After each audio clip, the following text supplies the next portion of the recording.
Reservation కోసం అని చెప్పేసి రమణీబాయి, భాగ్యనాయక్, తేజావత్ రామచంద్రు వీళ్ళంతా ఐఏఎస్ ఆఫీసర్ అనుకుంటాను ఆయన. వీళ్ళంతా కూడా లెటర్స్ రాసుకొని ఇందిరాగాంధీని కలవడానికి ప్రయాణం చేస్తూ వెళ్ళారు. వెళ్ళినప్పుడు ఈ రమణీబాయి అనే ఆవిడ తన బాడీ మీద దాదాపుగా 100 గ్రాములు 100 తులాలే అనుకుంటా వెండి ఉంటే ఆ టైంలో మాకు రిజర్వేషన్ కావాలని ఇందిరాగాంధీని అడిగితే ఆమె అందనమాట, సరే మీకు రిజర్వేషన్ది నేను ఆలోచిస్తాను, కరెక్టే, ఇప్పుడు ఎమర్జెన్సీ టైం కదా, ఆ టైంలో ఏదో ప్రాంతం అండి చాలా స్ట్రగుల్ అవుతుంది. ఈ మహానటి సినిమాలో కూడా వాళ్ళ కోసం బంగారం ఇస్తుంది చూడండి, అది ఏ రాష్ట్రమో నాకు గుర్తుకు లేదు, కానీ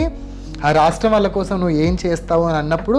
ఆమె వెంటనే వేదిక మీద తన బాడీ మీద ఉన్నటువంటి 100 తులాల వెండిని